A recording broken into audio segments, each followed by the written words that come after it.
mumpung ada fans MU di sini, gue juga pengen nanya nih soal bahas transfer. Soal transfer pemain ya. Lo mau nanya apa? Matis Gunya udah dibahas minggu lalu. Garnacho ya. Kenapa Garnacho? Ini Garnacho kemarin ke Asia nih. Terus banyak fans, kemarin gue ngobrol sama beberapa fans MU gak suka sama attitude-nya. Dan akhirnya katanya cabut dari United. MU. Memang selayaknya dia harus cabut. Gini, Garnacho ini kan pemain yang masih muda ya. Masih muda. Sejarahnya Manchester United. Pemain muda itu selalu jadi tumpuan utama dan biasanya attitude-nya memang suka begajulan. Dulu juga awal-awal siapa Ronaldo juga kayak gitulah kelakuannya. Tapi kan perbedaannya adalah sekarang MU berada dalam situasi yang sangat memprihatinkan. Iya kan? Satu itu. Kedua adalah manajemennya MU yang sekarang di bawahnya Radcliffe ini kan segala macam dipotong bos ya. Segala macam dipotong gitu. Efisiensinya lebih gila-gila dari di tempat lain lah pokoknya kan. Sampai makan siang aja buat staff tuh diadain cuma dikasih pisang bersama roti, bayangin aja. Ya kan gitu. Nah, sekali ya. Nah, sehingga mereka tetap harus ada revenue kan. Nah, menjual pemain muda apalagi yang kayak misalkan yang dirumorkan jual tuh Garnacho, Kobe Mainu itu kan jebolan-jebolan akademi. Itu pasti akan mengundang backlash yang luar biasa dari fans pasti. Tapi ketika ada alasannya, wah ini attitude jelek nih gitu. Dan itu kayaknya memang udah di kondisi. Dan Garnacho kan ngomel waktu kemarin pas final Europa League kan. Karena cuma dimainin jadi pemain pengganti. Dia bilang, gue dari awal main terus starter, giliran di final gue main jadi pemain pengganti. Nah, itu memang sinyal melihat dia cabut sih gede ya. Dan MU juga butuh duitnya dia soalnya. Butuh sekitar 60-70 juta bisa lah. Gitu. Dan gue sangat curiga kalau kita biarin dia cabut. Dia kan jadi pemain bintang di tempat lain dar. Pasti bos, pasti. Kayak misalnya deh, siapa deh? Højlund gitu ya. Kita kan selalu ngatain nih, wah dia Rasmus Højlund gak bisa bikin gol gitu kan. Terus dia mau pindah ke Serie A. Kok gue curiga dia jago ntar di sana. Karena itu udah terbukti. Oh iya. Ini juara bawa Napoli juara. Tom ini udah jadi hero bos di Napoli. Iya juara. Iya. Bakal El Gasing juga udah Antoni maksudnya. Di betis.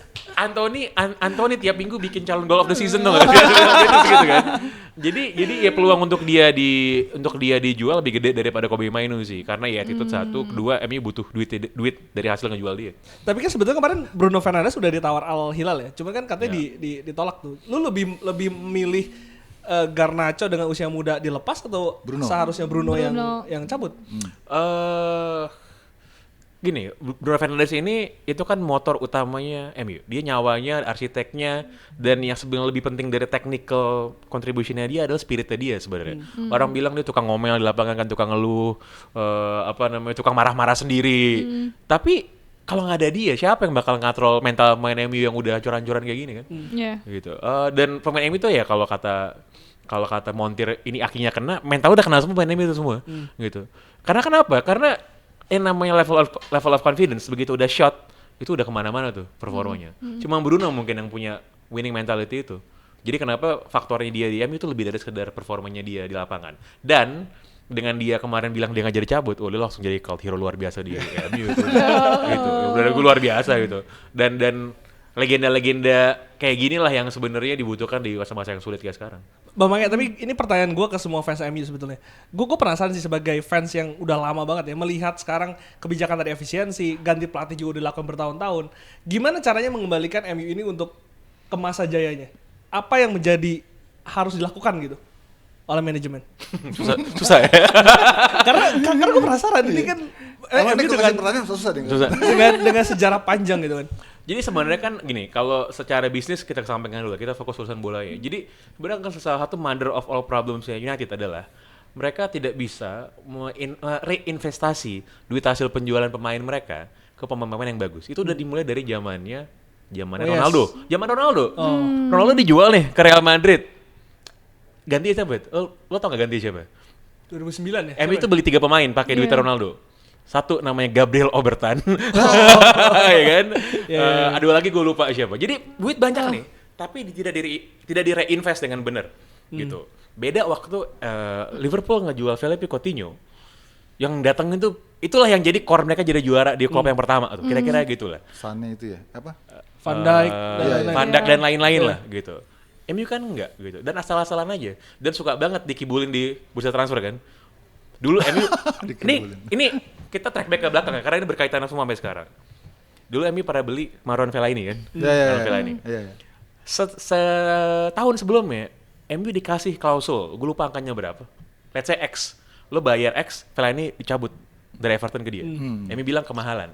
Tahun depan nih, MU bayar X plus sekian, ya kan, buat nyabut Fellaini dari Everton. Ini kan nah, jadi hal-hal kayak gini tuh terjadi di mana-mana sebenarnya. Iya. Sama kasusnya kayak Pogba kan?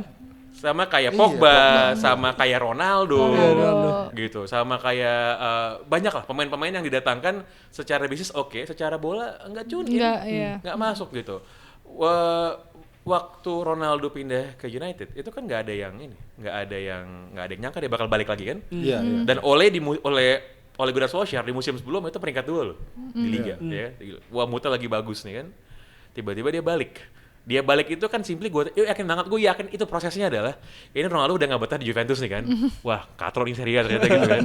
Ya kan. Gue mau kemana ya gitu kan. Gaji mahal kan. Iya. Gue mau kemana ya. Belum ada tawaran Arab tuh. Terus dia ngomong lah sama agent, kira-kira kalau ke MU dia mau bayarin nggak ya gitu kan, ya kan? MU bilang, oh ya udah dengan senang hati, baliklah dia gitu kan. Dan di situ adalah titik lagi-lagi menunjukkan Ronaldo pemain oke, bagus, secara reputasi legend luar biasa, tapi dia nggak fit sama strateginya Ole, nggak fit bos, nggak fit. Kita main counter attack tiba-tiba ada dia yang udah nggak bisa counter attack yang Dan lain. prime time-nya udah lewat kan? Gitu. Nah, inilah keputusan yang terjadi berulang kali setiap musim gitu, yang sampai ke titik ini. Sehingga kalau lo nanya yang harus dilakukan apa? Pertama, berhenti mengambil keputusan keputusan gobloknya banyak sebenarnya. Bahkan kalau lihat kayak apa sekarang ya. Waktu zaman Ten Hag banyak banget pemain yang dibeli sama dia, harganya mahal banget, nggak bisa dipakai dengan benar. Anthony itu mahal loh, bos. Iya. Anthony Apa ya? mahal. Nggak nyampe, tapi mahal lah. Misalnya Rasmus Højlund. Højlund itu mahal dibeli 52 juta pounds kalau nggak salah dari Atalanta kan. Itu agennya sama agennya Ten Hag sama itu by the way. Orangnya sama, bos. Agennya sama. Aspirasi deh. Berarti paketan tuh ya. Pasti paketan gitu. Ya kalau Nggak itu di sana nggak di sini berarti. kalau itu Sama terjadi di sini aja kan ya. mau terjadi di sana gitu kan. Sama. Nah ini Sama aja. jadi hal-hal kayak gini lah yang Iya, sebenarnya dari sisi sepak bola nggak make sense. Nggak make sense. Bandingin sama klub-klub yang berjalan dengan benar ya, Liverpool, Man City, Arsenal relatif juga lebih oke. Dan transfer musim ini kemarin kan udah Cunha ya yang Matheus datangkan. Cunha. Terus katanya sekarang sayapnya Brentford mau datang juga. Ya, brand Mbumo, Mbumo. Terus dan bilang, MU kadang kelasnya cuma Cunha sama Mbumo. Bos ini tim peringkat 15 ya di udah syukur mereka mau datang itu. Jadi harus menurunkan ekspektasi juga dulu ya. Karena lo mau track pemain bintang top tanpa Champions League susah. Iya, Tanpa iya. duitnya itu susah. Jadi jangan lagi berangan-angan bahwa lu MU yang dulu. Iya. Lu MU yang realistis Yang gitu. sekarang dulu. Dan lu nggak main di mana-mana besok. Iya, Sama di mana-mana. Mainnya main dalam negeri aja. Iya. Dan BMU tuh bagus tuh 20 Bemo, gol loh. iya. Kalau untuk kelas tim papan bawah bagus. Bagus. MU di atas apa di bawah nih?